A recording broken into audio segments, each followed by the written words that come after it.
deck.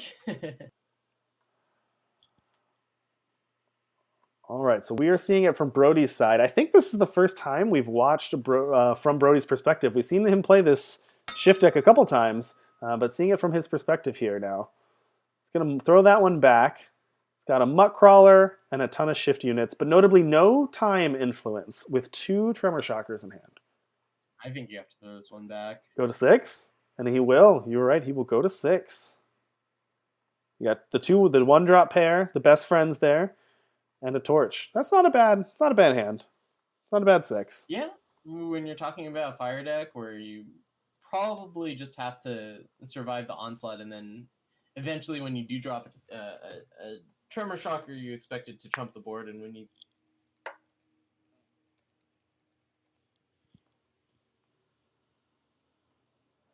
All right, so both players starting off with the turn 1...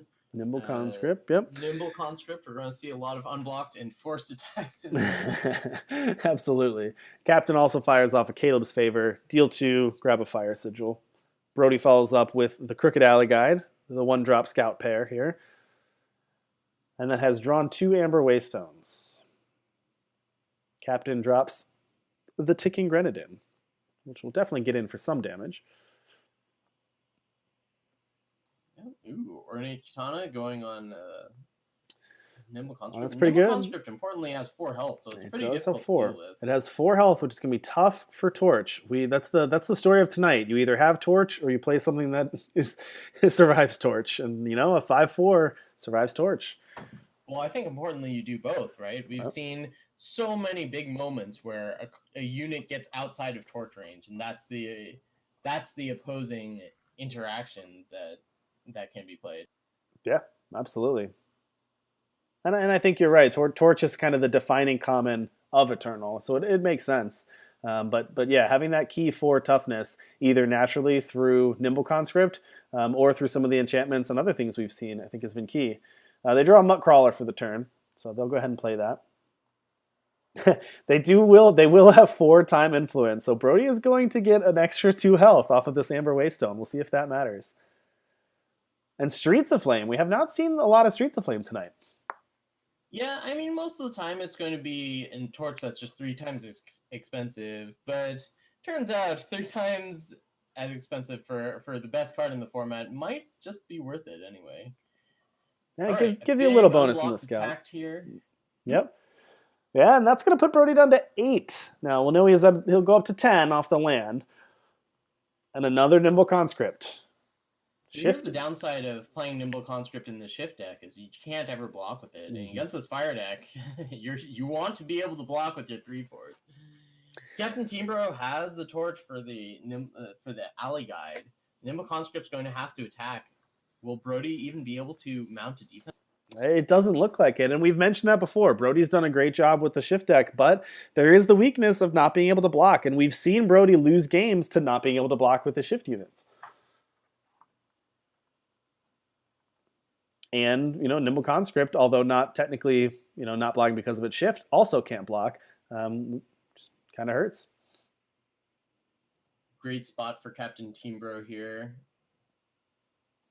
Actually, just has lethal. Yeah. Torch, attack for 6, Granite Coin, and Torch, and that's exactly... Granite Coin to Torch into Exaxes, and that'll do it. Quick win there from CaptainTeembro. Brody just, mulled to 6, so, did have a little bit of a disadvantage getting started, but couldn't mount much of a defense. And I think the 3/4 not being able to block made a difference there. Yeah, that was huge. All right, remember this that was the first time we got to see that mono fire deck in action, and that was a pretty convincing display, if you ask me. That was. Now, was Captain undefeated on the night? I think when I checked the standings earlier, it looked like Captain had 100% game win percentage, but I think Captain also lost. I think Captain lost the last round. Gotcha. All right, yeah, so Brody, Captain's the 4th seed. All right, Brody, we've got 2 power in hand.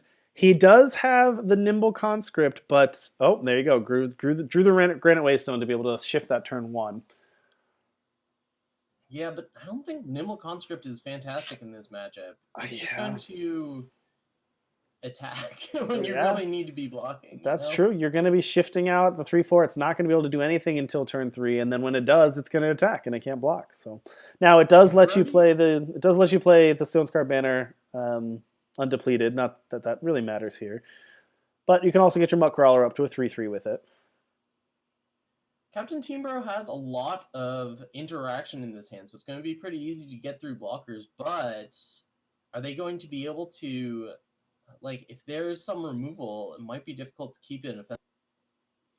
Now, notably, Brody plays the Devotee of the Sands unshifted. Now, normally we've seen this be shifted, but I think he's respecting the aggro start here of Captain, being able to play this out as a blocker. Of course, it's not going to matter in the face of the torch, but made you use the torch on it. Yeah, that was interesting. I think that if Teembro had torched at the end of Brody's last turn, they'd be able to play Caleb's Favor into Oni Run in there, which would have been a little better. Now here's the Cloak. We've seen Cloak be really good so far this tournament, but in this game, not looking quite as good. I'm going to shift out the Mining Team here, and I believe left a Muck Crawler on top.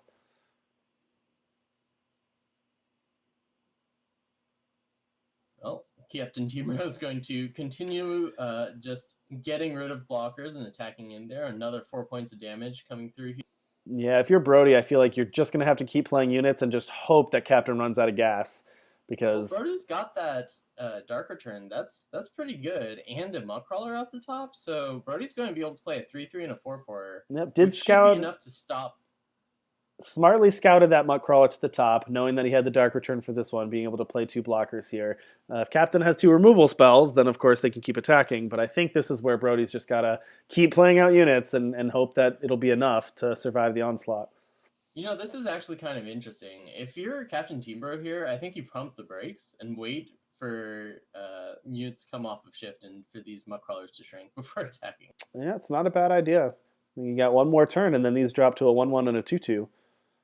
Well, you have to pay 2 draw steps, because even if they do drop here, even if they do shrink, there's no response window. Oh, just going in for the attack. Yeti Pioneer is the first time we've seen this tonight. This is played quite a bit in ranked, but it's a reckless unit. It's a 3/2 naturally. It got pumped to a 4/3 and gives you a power when it attacks. So it gives a bonus power here up to 4. Granite Coin will finish off this Muck Crawler. We've seen Granite Coin do a lot of work tonight. Yeah, it's definitely at its best in this fire deck, where your units are generally a little smaller, so you need a little help getting them through. So CaptainTeembro has Brody down to 9. That is a manageable life total to be able to finish someone off. Are they going to be able to find what they need? Oh, a 6/5 Pyromantle. That is huge. And Captain's going to char the blocker and then play a 6/5 charge Pyre Elemental. It costs 4 less because they flew off the charge, and that might just be game right there. They can jump and to go down to, what, 2? And down to 3. But again, the reckless unit. And then Brody has to attack, and that's has to attack. That's a 2-0 for CaptainTeembro. Yep. Has to attack with the Nimble Conscript. 2-0 for CaptainTeembro. Now, it's funny, we talked about at the beginning Mono Fire being the big baddie, but then we didn't see it all night, but here it is in the finals. So I think it might be the only Mono Fire deck in the tournament making it to the finals.